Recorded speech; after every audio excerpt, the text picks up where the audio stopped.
Okay, now next we had discussed about biodiversity और flora fauna, forest के types, ये vanishing forest कुछ होते हैं, ये बताया था मैंने आपको। एशियाटिक चीता के बारे में बताया था। और IUCN ने जो स्पीसीज़ का क्लासिफिकेशन किया था, that we had discussed. Now next heading is what are the negative factors that cause fearful depletion of flora and fauna? Negative factors किस चीज़ के जो फ्लोरा और फोना को ख़त्म करते हैं, मतलब कौन कौन से रीजंस हैं जिनकी वजह से ये चीज़ डिप्लीट होती जा रही है, इनकी जो वैराइटीज़ हैं स्पीसीज़ की वो ख़त्म होती जा रही हैं।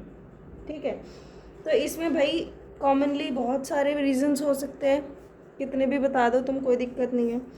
पहली चीज़ जो हम नाइन्थ में हमने पढ़ा था कि कॉलोनियल पीरियड में क्या हुआ था, बहुत सारे रेलवेज़ के लिए क्या पेड़ वगैरह कटे थे, रेलवे लाइन बिछी थी, और क्या बोलते थे उनको, स्लीपर्स, जो वुडन का जो वो होता था लाइन के बीच में जो लगता था, है ना। प्लस एग्रीकल्चर एक्सपैंड हुआ था, कमर्शियल एग्रीकल्चर वगैरह शुरू हुआ था। And mining activities as well. ठीक है, देन आफ्टर इंडिपेंडेंस, जब हम आज़ाद हो गए भाई, उसके बाद क्या हुआ, उसके बाद सबसे बड़ी चीज़ जो हुई वो हुई हमारी एग्रीकल्चरल शिफ्ट। मतलब जो फॉरेस्ट थे उनको हमने हटा के और वहाँ पर एक एग्रीकल्चर करना शुरू कर दिया। इसका एक डाटा भी है, 1951 से लेकर 1980 तक 26,200 स्क्वायर किलोमीटर एक्सपेंशन हो चुका था। क्लियर? तो दिस इज़ नॉट अ छोटी सी वैल्यू। और ये एक्सपेंशन का मतलब कि फॉरेस्ट एरिया जो था that converted into agricultural land. ठीक है, और एक चीज़ हमने हमेशा आपको बताई है, शिफ्टिंग कल्टीवेशन। शिफ्टिंग कल्टीवेशन को और क्या बोलते हैं, स्लैश एंड बर्न कल्टीवेशन। इसके अंदर वही कि भाई एक कोई भी आपका फॉरेस्ट है उसको पहले वहाँ से जला दिया, जितना यूज़ करना है कर लिया, उसके बाद उसको थोड़े टाइम बाद छोड़ के चले गए, कहीं और जाके आग लगा दी फिर। तो इस तरीके की चीज़ों से क्या हो रहा था, फॉरेस्ट ही तो बर्न हो रहा था, प्रॉब्लम ही तो हो रही थी। Then enrichment plantation. Enrichment plantation का मतलब क्या है, जैसे हमने कमर्शियल कुछ भी चीज़ उगाई, कमर्शियली हमने मान लो टी या कॉफ़ी कोई चीज़ ग्रो की, ठीक है, तो उससे क्या होगा, अब एक ही चीज़ की वैल्यू बढ़ रही है एक जगह पे, और जो दूसरी बाकी चीज़ें हैं वो ख़त्म होती जा रही हैं, उनकी डिमांड ख़त्म हो रही है, उनको लोग उगा ही नहीं रहे हैं। जिस चीज़ की वैल्यू ज़्यादा हो रही है, जो मार्केट में अच्छी बिक रही है, उस चीज़ को ही उगा रहे हैं। तो इससे क्या होता है, जो दूसरी स्पीसीज़ होती हैं वो एलिमिनेट हो जाती हैं। ठीक है, इसके एग्जांपल्स हैं टीक मोनोकल्चर, कि टीक उगता है कहाँ पर, साउथ इंडिया में।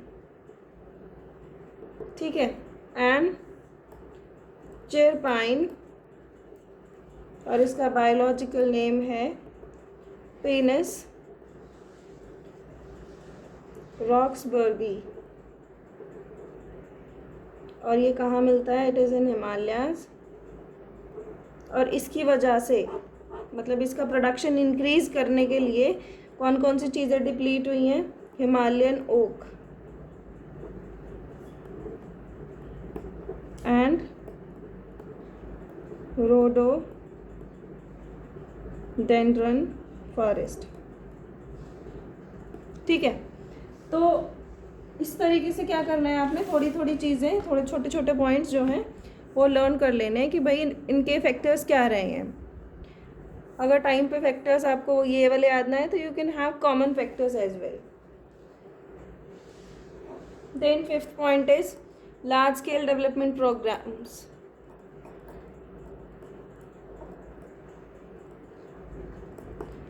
इंडिपेंडेंस के बाद when we shifted to mixed economy, तो हमारे पास डेवलपमेंटल प्लान्स थे, प्लानिंग कमीशन था कि भाई काम ऐसे करना है, इंडस्ट्रीज ऐसे सेटअप करनी है, तो उसके लिए क्या फॉरेस्ट खाली करना ही पड़ेगा.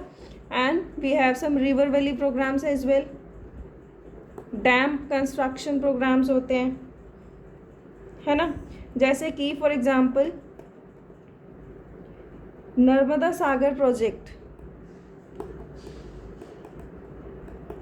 इट इज़ इन एमपी, और इसके लिए 40,000 हेक्टेयर फॉरेस्ट जो है वो क्लियर करना पड़ा था. तो आपको इसकी कॉस्ट पता चल रही है इस टाइम. इन प्रोग्राम्स के लिए, डेवलपमेंट प्रोग्राम्स के लिए कितने कितने फॉरेस्ट को क्लियर करना पड़ता था, है ना. Then this is the definition of biodiversity. Mining,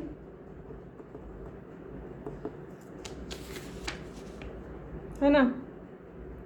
mining के बाद fuel and grazing. Common public, local public जो है वो क्या करते हैं, वहाँ पे जाके फ्यूल इकट्ठा करते हैं, अपनी गाय भैंस को चराते हैं, तो उससे भी कहीं ना कहीं ओवर ग्रेजिंग वाली सिचुएशंस भी होती हैं, है ना.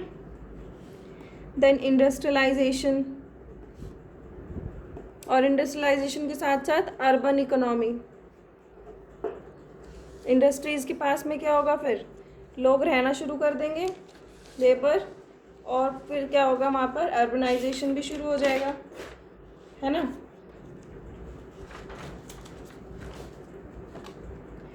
फिर हैबिटेट डिस्ट्रक्शन. किसका डिस्ट्रक्शन हो रहा है भाई. जब पेड़ पौधे ही नहीं रहेंगे तो एनिमल्स कहाँ रहेंगे, फिर वहाँ पे कहाँ सर्वाइव करेंगे वो. फिर इन्वायरमेंटल पोल्यूशन. अभी ये जो आपका कोरोना ब्रेकआउट हुआ है, इसके साथ तुमने बहुत सारी पिक्चर्स देखी होंगी फेसबुक पे, इंस्टाग्राम पे, न्यूज़ में भी, कि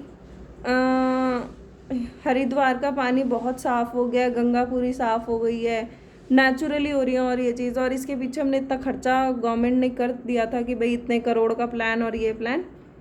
और एयर पोल्यूशन के लिए कि इतना इंडेक्स बढ़ गया, ये हो गया, वो हो गया, क्लाइमेट कन्वेंशन बिठाओ. और अभी क्या है, सारे वर्ल्ड की सिचुएशन बढ़िया हो रही है बिल्कुल, अर्थ इज़ रिकवरिंग. तो ये अब पोल्यूशन ही नहीं कर रहे हैं, लॉकआउट है, सब कुछ घर में रहो, है ना. Then poisoning, then forest fire, ये सब कॉमन चीज़ें हैं, you know them all. Then inadequate consumption of resources, overpopulation. I guess आपको ये सब पॉइंट्स क्लियर होंगे, है ना. अच्छा, अब एक क्वेश्चन यहाँ से ये बन सकता है कि फॉरेस्ट और वाइल्ड लाइफ का जो डिस्ट्रक्शन है, जो ये ख़त्म हो रहे हैं, it not just a biological issue. ये बायोलॉजिकल इशू ही नहीं है, सिर्फ ये नहीं कि बस इनके नंबर कम हो रहे हैं, बस इतनी बात है. इसके अलावा और क्या है, इसके अलावा देखो ये कल्चरल डाइवर्सिटी का लॉस है. कल्चरल डाइवर्सिटी का लॉस कैसे है, क्या होता है, मतलब कुछ ट्राइब्स ऐसी होती हैं, अब पहले होती थी, अभी भी शायद कहीं हो, कि वो क्या करते हैं, कुछ माउंटेन्स स्पेसिफिक होते हैं, उनकी पूजा करते हैं, या फिर प्लांट्स की पूजा करते हैं, या ट्रीज़ की पूजा करते हैं. अब जब वो ट्रीज़ ख़त्म हो जाएंगे या वो कम हो जाएंगे, तो उनके आगे वाली जनरेशन्स को उनकी वैल्यू का नहीं पता चलेगा, है ना.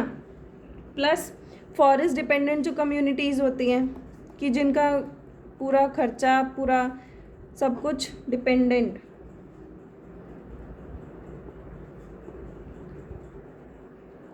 फॉरेस्ट से चल रहा है, तो उनको कहीं ना कहीं तो प्रॉब्लम आएगी भाई.